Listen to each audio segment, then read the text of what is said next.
Bringing it back on a local level, we've got a couple local leaders here to speak to us about some of the impacts to their businesses and some of the ideas that they're implementing to help keep things rolling. I'd like to welcome Dan Martin, the CEO of Karst, to join us, one of the largest transportation companies in the state and definitely this region. Dan, thanks for joining us. You bet. Let me get this straight. You put me on after the governor and then superintendent of Yellowstone. Yeah. I hear that you've got an amazing juggling act that you're going to do. So, well, you move a lot of pieces and a lot of people around. So we're grateful to have you here. You're an integral part of not only moving people to and from Big Sky, but the park, and there's also a lot of public transportation that you do.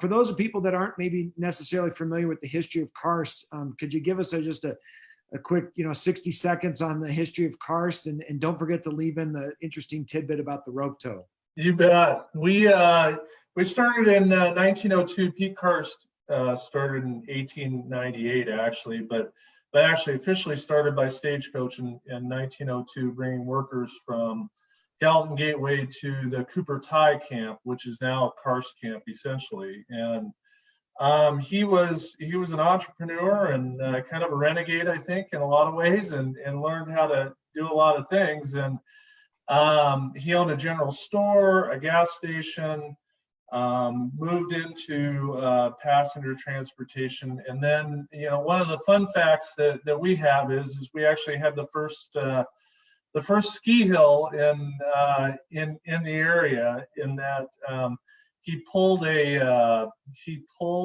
cable out of one of his asbestos mines, which I didn't know he had an asbestos mine until recently, and hooked it to a big pulley on the tree and created a ski hill and Montana's first rope tow. So it also, there was a ski jump there as well, and it hosted the 1950 to 53 National Ski Jumping Championships. Wow, excellent. Well, that's a fun piece of local history, and I think it often gets forgotten. People just see the Karst name thrown around, but it's been an integral part of our community for a long time. Your business, as I stated, is heavily integrated into not only the airport and moving people around to Yellowstone, but to Big Sky. What kind of rough impacts that COVID's had on your business so far, and how are your spring, summer bookings starting to look and forecasting, especially as related to group bookings and anything you could share, because your business is a strong indicator of how people are thinking about tourism. Yeah, we so when it impacted fast. So we ended up helping to evacuate Big Sky, as you kind of know. It was all hands on deck, and we sent all buses up to help with that effort. So we're pretty proud of that. As far as the impact goes, from a standpoint, we were busy one day and we weren't the next, and it's kind of like the end of the Big Sky season, really, in some ways, in that. That's what happens. It just happened a month early for us. And that took a big toll. And in fact, it was really hard, to know with refunds and deposits and everything there. Everybody's had to deal with that a little bit, I think. So then we shifted gears. We're still running transit. So we still run both the Streamline and the Skyline runs. Skyline's on a very limited schedule. And that's the Big Sky Transit, for those of you who may not know. And then Streamline is the Bozeman Transit as well. So as far as summer bookings go, they've fallen off a cliff.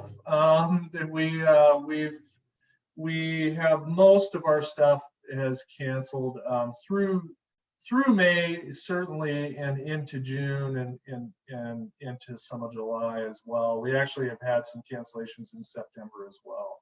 So we don't see that coming back probably as an industry, probably for a year as far as the tour business goes. I think Yellowstone would be a great place to be this summer. Wow. Yeah, that's a big shift. Well, and you kind of lightly touched on it, but thank you for your community service. What Dan just touched on is when the resort closed, they basically teamed up with the resort to help get people out of here and back home. And that was a critical part in moving people out of our small community, and probably ultimately will be looked at as one of the reasons we were helped to stay healthy as a community, as we were able to kind of clean out the community relatively quickly. So thank you for that. What kind of changes have you had to make with your business model in terms of, passenger loads? How do you clean the buses? How do you keep your drivers healthy? Those types of decisions. I mean, public transportation is going to be a tricky business moving into the new norm. Yeah, I think all of it's going to be a tricky business. I mean, probably the first thing that's going to hit is the soccer moms, and we all talk about that in the industry. Is that that's probably going to be the real test for our industry is when people have to put their kids back on buses. As it sits now, we are spacing people as much as we can within the buses, not allowing overstuffing. In buses that have a back door, we're only accessing that door. And then we're cleaning in between shifts. So we actually bring, for Streamline in particular, we bring the buses back midday. We have somebody who suits up and has medical grade cleaning equipment and does that, and we're starting to move into plexiglass for the drivers. So we're actually going to be on the transit in particular. They receive some funding, so we're going to be putting plexiglass in between the drivers and the passengers. And then we're actually going to also include masks for some of the riders. So if somebody seems to have a cough, it's going to be suggested that perhaps they could wear a mask to prevent the spreading. It's always such a touchy thing, as you can imagine. We all, it's allergy season. We all have these things, and I heard the governor talk earlier, and I read a stat recently. I think they've tested 10,000 people and 400 of them have come positive. So, that's a pretty big gap. Yeah, no, absolutely. Well, thank you for that work, and especially the employees that are rolling up their sleeves to go in there and clean that. How have you been able to survive in terms of any creative methods that you could share with your fellow business owners in terms of aid, or how you're doing your your forecasting to be able to survive with what you just said? It could be a year before we kind of return to some sort of normal. We've, we were fortunate in that as a community, this was our high point. Many of my friends who are in the business across the country, this was the low point. So their high point is right in March, and this could not have hit at a worse time. So for us, we were fortunate in that this is a time where we stockpile money for the rest of the year. This is when we really make hay, and it was helpful that way. We did put in for the PPP loan. We did receive that. Now, as far as getting relief from that or getting that forgiven, we're just not quite sure, because the rules, the governor talked about it earlier. It was interesting how these things parallel. Having quick decisions is great, and it's wonderful, and we got some relief because we got some money for that. But knowing what the rules are and knowing what we can do with it is a little bit of a different story. In some ways, these programs are competing against each other. So some of the unemployment programs that they put out and the PPP stuff is competing against each other. So we've been doing that. We've been, again, we're fortunate in that the doors are somewhat open. So we've painted the office. My daughters are actually out cleaning buses as we speak. We ripped all the seats out. We're shampooing buses, and we're doing things like that. And then, from a management standpoint, we're kind of taking this time, and that's one of the things with the government programs. We're taking some of that PPP money, and we're actually getting sales training and projecting forward to really try and improve our business moving forward. That's the whole goal, is that when we come out of this, we want to be like a horse out of the chute. Great. Wonderful. Well, thank you. Joe, do you have a couple questions from the audience? Yeah, I do. Thanks, Eric, and thank you, Dan. We've got a question here from Linda. At this time, we all need to think outside the box. If the local workforce currently out of work could commute to assist in the need at Yellowstone National Park or in West, could Karst Stage help with helping workers commute? Yeah, you know what? We've got about 25 buses sitting and doing nothing right now. So we could certainly help with that. We would love to help with that.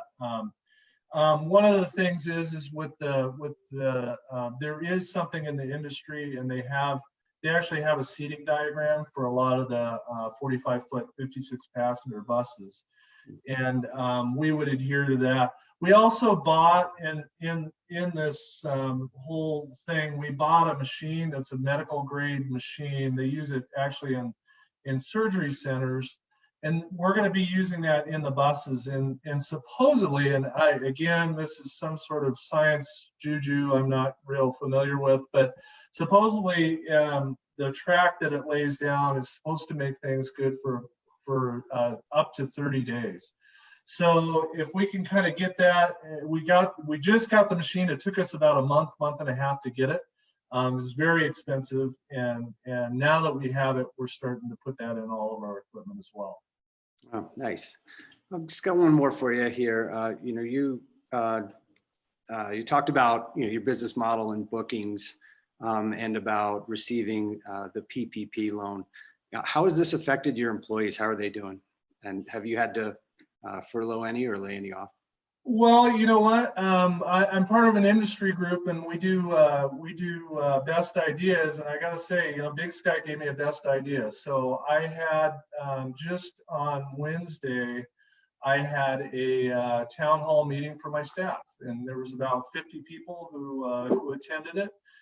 And and we put out a survey beforehand to kind of gauge where they were at in all of this, and it was really interesting to see the results and really talk to the results, because one of the things that they asked for was transparency in the summer program, and it gave me kind of a stage and a forum to say, listen, we have tour operators who are saying they're going to run in early June. Now, do you think with certainty that's going to happen? Because if you do, I might want to check your temperature, because I don't think that that's necessarily going to happen. It's just hard, and you heard it from Cam, and you heard it from the governor that really, we kind of got to be flexible, and we're all learning this as we go along. It's such a drinking from the fire hose experience. It's just amazing how much you can. It's been a real test for me to learn as much as we have in this short amount of time.